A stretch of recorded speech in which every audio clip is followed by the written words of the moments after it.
Peace, family. Welcome to A Deck a Day. So as promised, we're staying aligned with Rumi energy. This is another deck that is inspired by Rumi, and it is called The Journey of Love. And as we are aligning with ancient Kemet and the Coptic New Year and Persia and how all of that relates and aligns, we're going to finish off this week with this deck and switch it up tomorrow officially. So take a feel, pick a pile, pick a mirror. We've got appetite over here that aligns with a third eye. We've got tanzanite right here that aligns with throat chakra or crown chakra, depending on the color. Sometimes it's more blue, sometimes it's more purple. And then we've got malachite over here aligning with heart chakra. So, if you chose the appetite mirror, your message for today is the swan. This energy that's coming through for you is in relation to beauty and grace, but that it's not always as it appears on the onset. We all know the story of the ugly duckling and how hard it was for the ugly duckling among all of those gorgeous, beautiful swans. And with the ugly duckling not really knowing what it was going to be among swans, among other types of birds, other animals, and just what it looked like.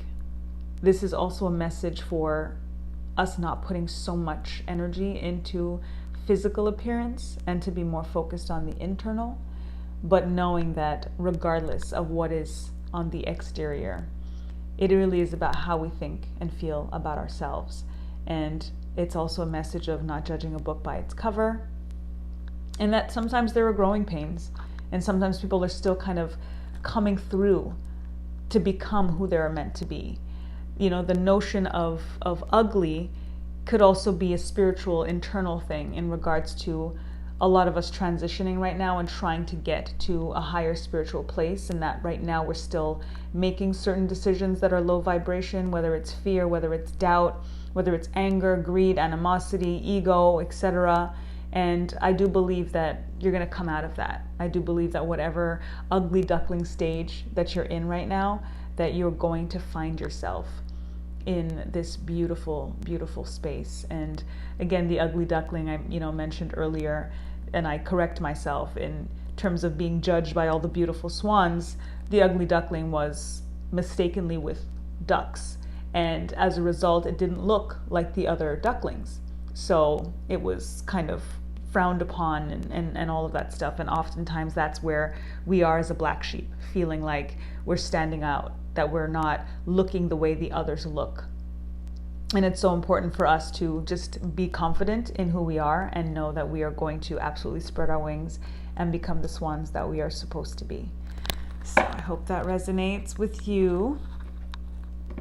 If you chose tanzanite, your message for today: the bride offers herself. Congratulations if anyone choosing this deck is about to celebrate some nuptials, is about to walk down the aisle, or is about to be proposed to, or has been proposed to. You are aligned with your choice. This is good. This is happiness. This is joy. This is a change that you've been waiting for.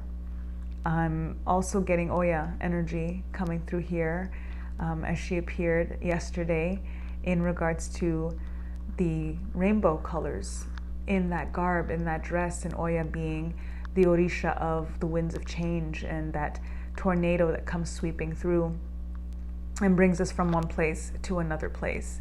You've been waiting to be in this other place, and you're here.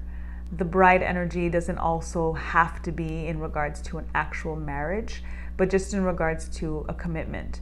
And the offering herself energy, oftentimes when we think about being proposed to or being a bride, it's like we're waiting for someone to make us a bride. We're waiting for someone to make the decision, and then we get to be someone's wife in that sense.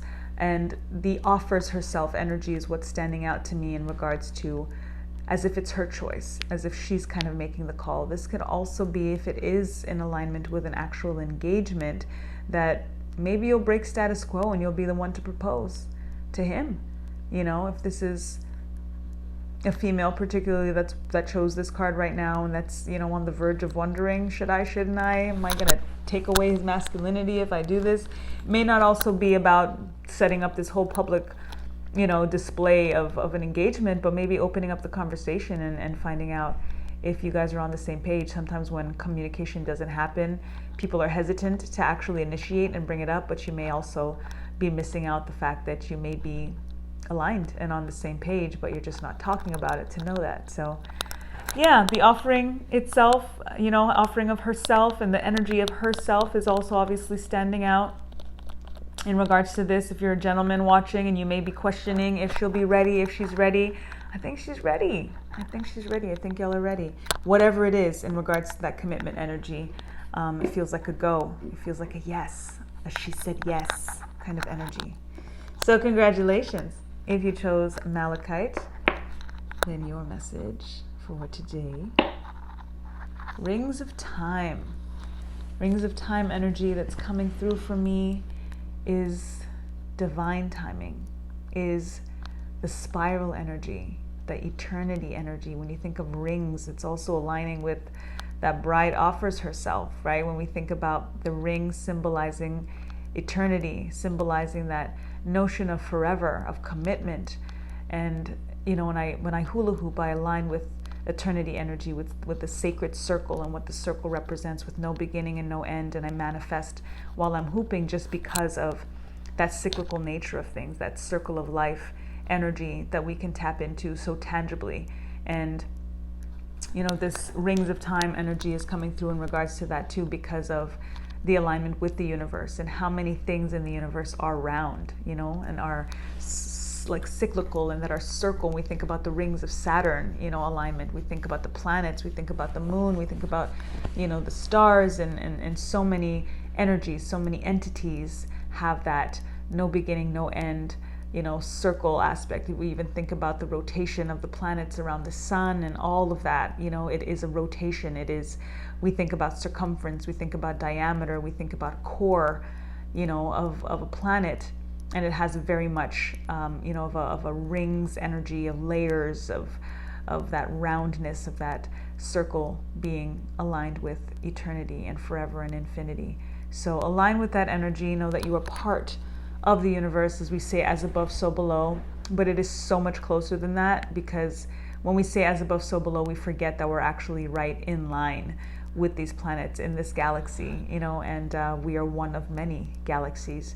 And anything that happens with a neighbor could potentially affect us. So it's no different when we think about the planets and the stars that are right next to us. So hope that resonates, and connect with the infinite abundance that you're a part of.